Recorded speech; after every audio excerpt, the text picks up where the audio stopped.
begitu kita naik sesuai dengan janji kami, tetap kami akan lanjutkan. Tidak pernah kami membohongi masyarakat. Gitu. Peluang Hanura di sini kemarin kan dapat incumbent 1, selalu dapat Hanura dari Kelungkung 1. Kami tidak baru persis di Hanura, kami memang orang lama tapi baru Pak, stok lama tapi baru di Hanura. Gitu. Nah itu yang meyakinkan. Politisi kawakan cuma ganti baju lah, ganti baju aja. Juga ada juga jebolan lain, partai lain masuk ke Hanura juga. Itu menjadi amunisi juga buat Hanura. Iya, iya.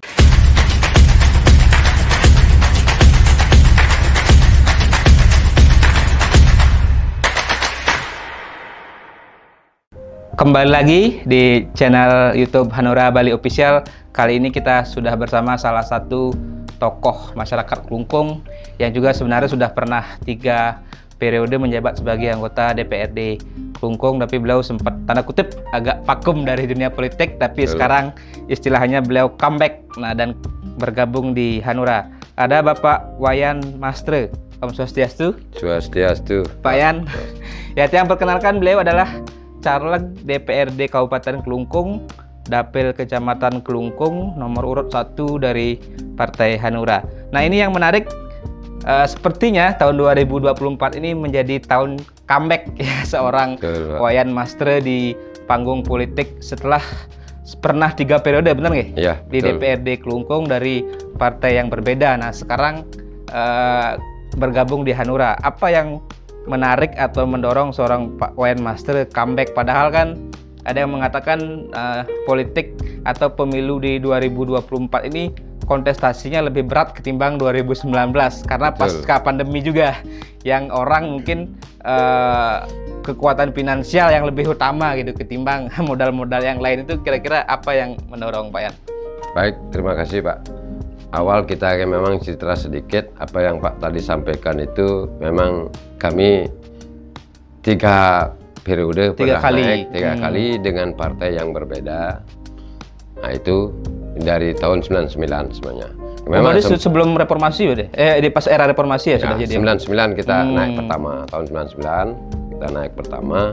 Kedua kita juga sempat juga mandat Pak di tahun berikutnya. Berarti 2004 2009. 4 ke 9 kita mandat juga. Karena yang kemarin itu baru sekali di Kelungkung kita lempar ke provinsi. Saya dilempar langsung ke provinsi untuk mewakili Kelungkung. Malah dari situ kita pernah menolak sih. Baru sekali, kita belum punya banyak pengalaman, sudah saya dilempar ke provinsi. Tapi tetap saya berjuang. Akhirnya saya gagal. Nah, lama saya mandek, pikir-pikir lagi ada dorongan dari teman-teman. Nyalek lagi gitu. 2009 berarti? 2009. Wah itu waktu itu memang partai baru juga kami ambil. Akhirnya tetap semangat kita.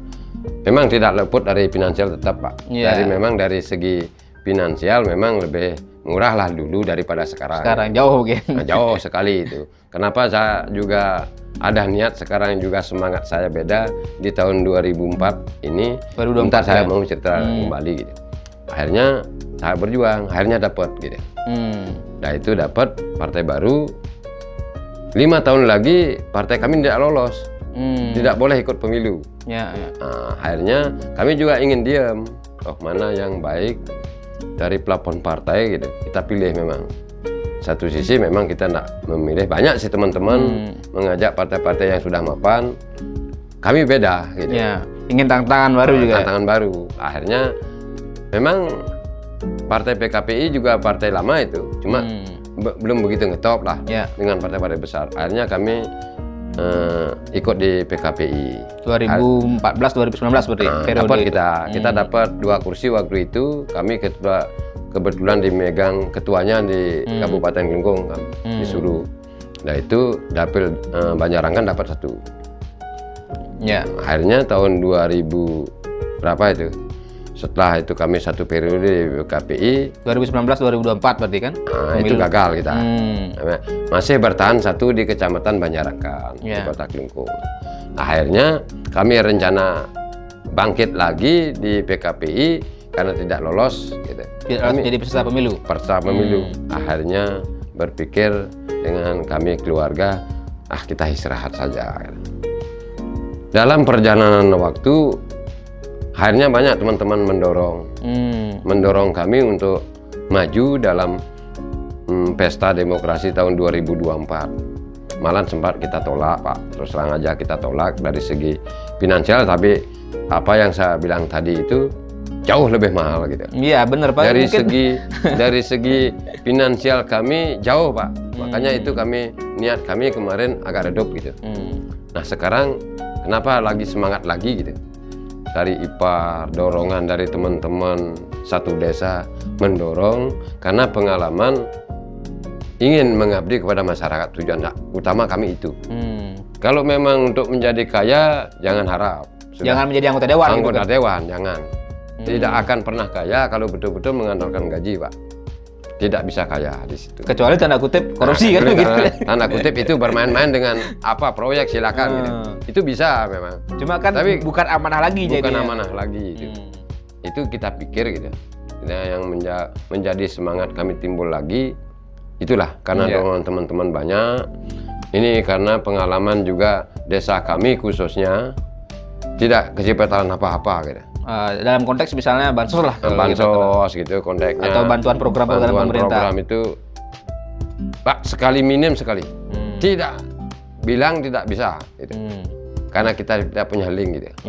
Nah, akhirnya kami dengan semangat begitu dikasih oleh teman-teman di satu desa kami bangkit lagi. Minimal kami bisa perjuangkan apa yang menjadi hak-hak rakyat gitu loh. Petani juga kita kemarin sempat juga turun, cuma tidak menjanjikan 100% kami di organisasi gitu. Tetap kami akan mengawal aspirasi Bapak, saya bilang gitu, kemampuan kami, saya bilang gitu. Memang dulu daerah kami itu ada subak kacang daun namanya, tidak pernah tersentuh dulu. Waktu kami juga naik di PKPI, kami sempat bantu mereka jalan lintas. Akhirnya dulu hanya sempat sepeda motor dengan apa namanya alur kita ngangkut pertanian agak mahal jadinya. Nah, sekarang karena sudah jadi jalan besar minimal bisa mobil masuk kan menggampangkan itu. Itu sempat kita perjuangkan berhasil itu. Nah, itulah yang mendorong kami sebenarnya. Akhirnya kita punya teman, kawan baik, kebetulan jadi ketua partai di Kabupaten Klungkung, menjadi kepala apa namanya DPC Hanura, Pak Wayan Bude Parwata ya.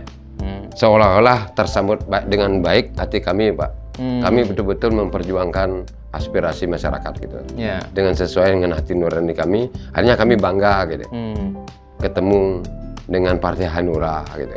Itu yang menjadi kebanggaan kami terus terang dan menambah semangat kami untuk bangkit kembali gitu. Ya, tadi kan sebenarnya dengan 3 kali sudah, walaupun ada jeda gitu ya, ada jeda, kemudian juga dengan partai yang berbeda, tentu pengalaman seorang Bapak Wayan Master kan tidak terbantahkan dalam konteks penguasaan pemahaman tupoksi seorang anggota legislatif yang tugas pokok fungsinya ada 3, legislasi, membuat peraturan daerah dalam konteks DPRD, pengawasan dan juga budgeting atau penganggaran. Nah, itu jadi kan sebenarnya nggak perlu belajar lagi, Pak, ketika nanti Astung Karo terpilih gitu. Itu bagaimana mungkin pengalaman Pak dulu itu menjadi tanda kutip juga menjadi apa ya, nilai jual juga ke masyarakat bahwa sudah ada pengalaman, sudah pernah terbukti juga membantu masyarakat gitu. Bukan orang baru lah sebenarnya. Di periode kedua waktu itu kami juga pernah jadi ketua pansus, Pak. 2 perda yang kita selesaikan inisiatif dewan kami kebetulan itu. Nah, cukup berhasil lah, mampu sampai sekarang masih bertahan di Kabupaten Klungkung. Itu daripada fungsi anggota dewan sebagai legislasi. Semestinya gitu, setiap tahun kita menelurkan 1 perda, Pak. Nah, memang kan anggota dewan tidak boleh sendiri. Ya, karena dia kolegial gitu. Nah, itu yang juga perlu dipahami. Itu yang mempengaruhi kinerja juga kan. Kinerja kita. Biarpun sepintar apapun, satu anggota dewan tidak akan mungkin bisa kalau tidak kolektif kolegial, Pak. Gitu. Jadi sebenarnya di DPR itu adalah kerja tim walaupun timnya beda warna gitu kan. Beda warna di situ gitu. Di situ yang artinya apa namanya menyentuh perasaan kita. Kadang-kadang kita 100% untuk bikin ini tujuan kita. Kadang-kadang kalau teman kita nggak setuju juga nggak bisa kecapean.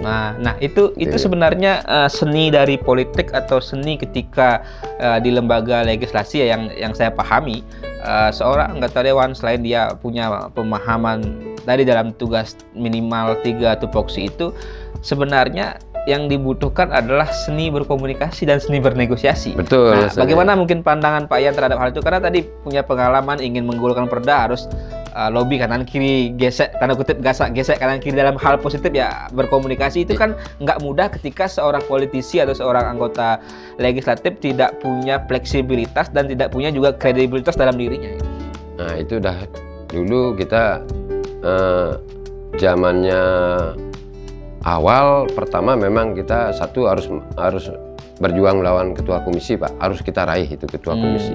Untuk menaklukkan hatinya lah gitu. Untuk menggolkan salah satu menjadi amanat perjuangan daripada masyarakat yang kita juangkan, minimal 50% itu tercapai. Kalau kadang biasanya kita tidak megang itu sulit, Pak. Komunikasi lebih ekstra nih. Kalau kita hanya sekedar anggota, lebih ekstra dan hati-hati untuk menghadapi teman-teman.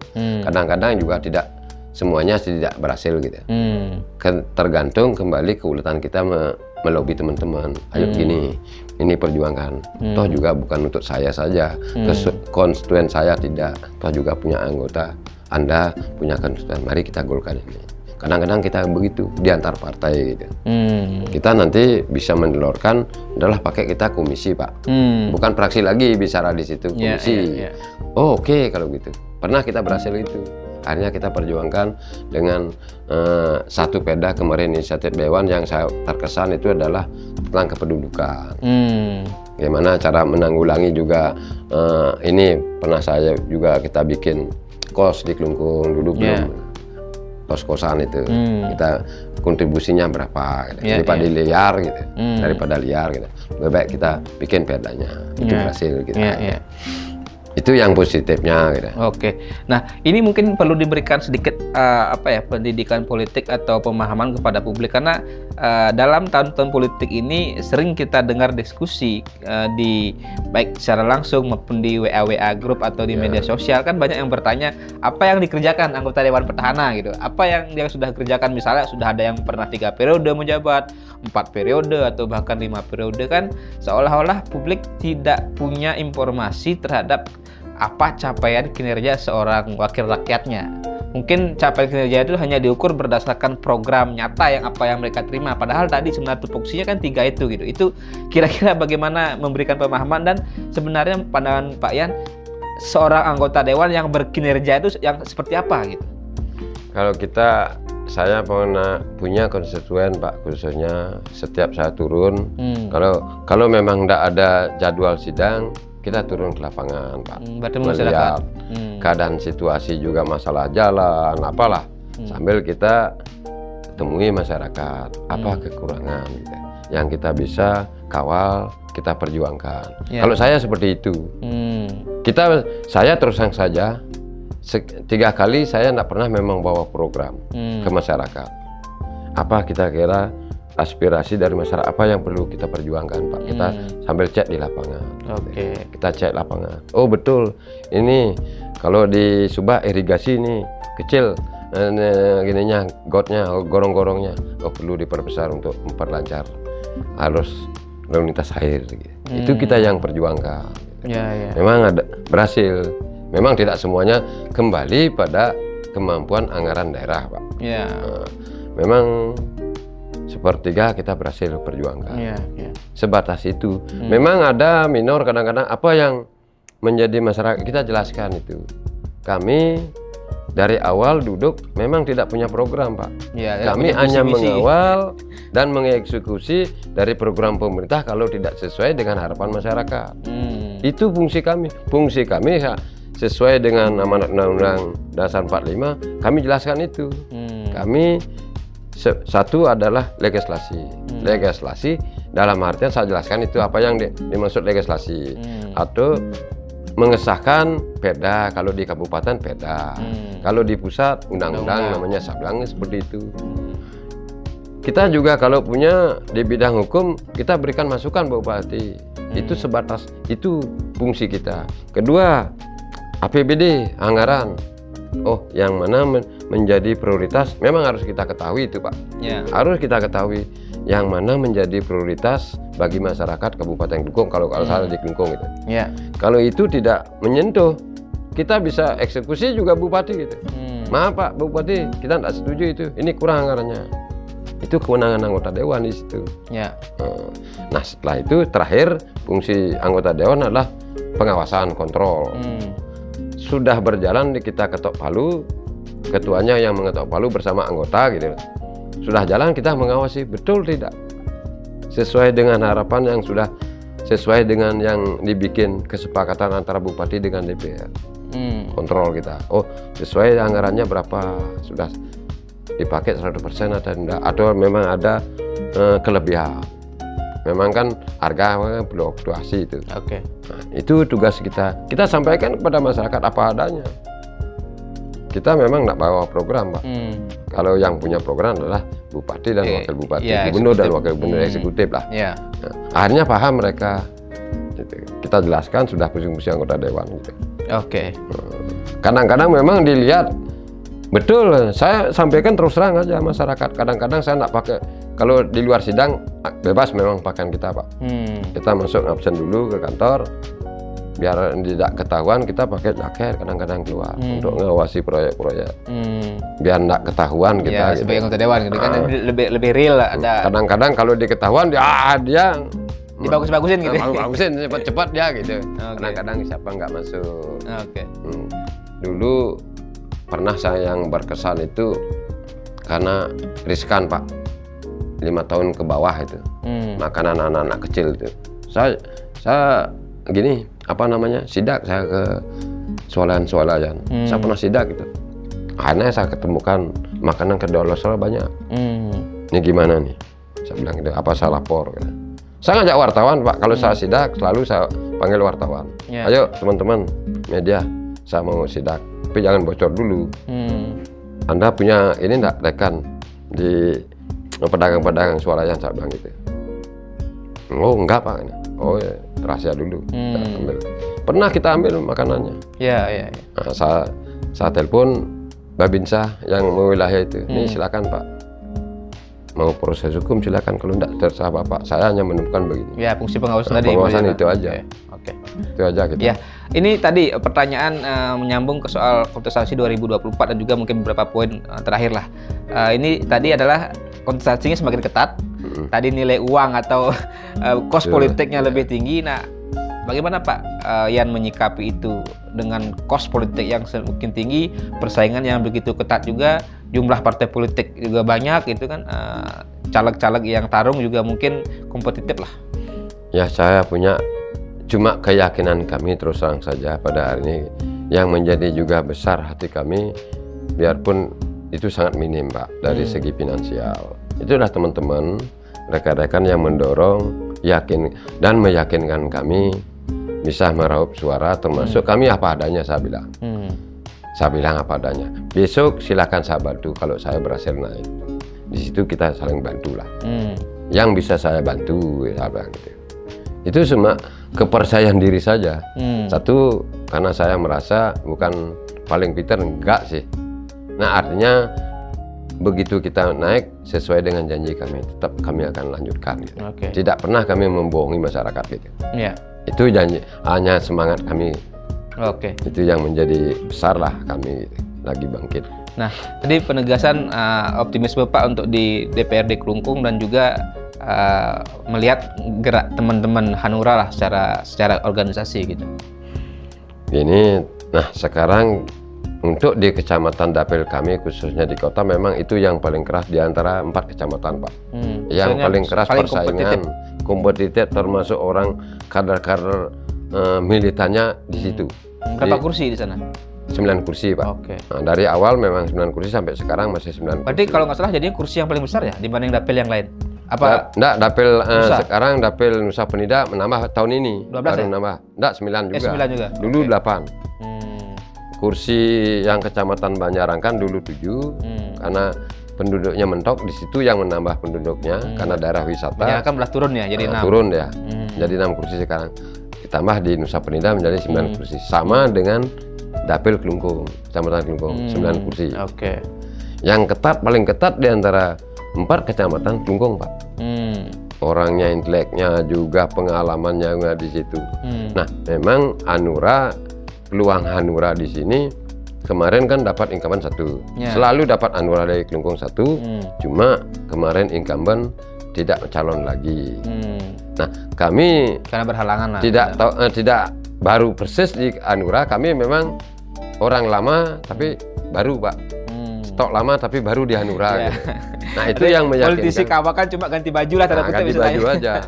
Nah, di samping itu juga ada partai jebolan lain, partai lain masuk ke Hanura juga.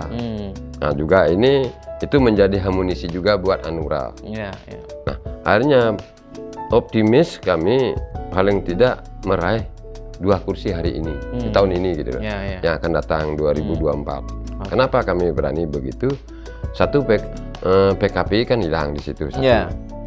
PKPI hilang kursinya. Perindo kemarin yang menjadi Perindo istrinya pindah ke Hanura lagi. Itu yang harapan besar, mudah-mudahan meraih 2 kursi. Nah, itu anggap spektakuler memang. Oke. Ya, mudah-mudahan itu bisa tercapai, Pak Yan. Kita doakan yang terbaik. Nah, terakhir sebagai sebuah closing, ada pesan atau harapan kepada masyarakat dalam menyambut pemilu 14 Februari ini, dan tentunya memilih wakil rakyatnya dengan cerdas atau juga melihat apa yang sudah dilakukan sebelumnya. Baik, pada masyarakat Kelungkung khususnya gitu.